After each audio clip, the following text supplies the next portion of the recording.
Hey everyone, I made a spooky season savings book and I wanted to show it with you. I designed it on Canva, printed it out, laminated it, and bound it together using a cinch universal.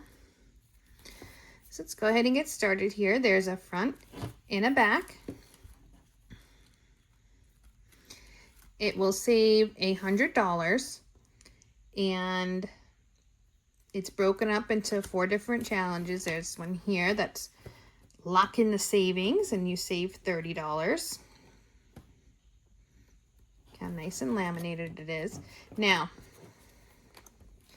these are also envelopes. So you get the money, $5. You put it in here so that you can collect your $30 and then move on.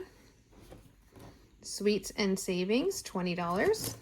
Again, with the envelope. Candy corn cash, $30. There's your envelope. And coffins for cash. Again, with the envelope. And then here's the end of the book here with a little inspirational. Great work. You saved $100. All right, let me know what you think. I'm going to be putting this in my Etsy shop. I'm just working on a few other designs, so it'll be available pretty soon here at Anderson Bite Designs. So let me know what you guys think. Leave me some comments. All right, bye-bye.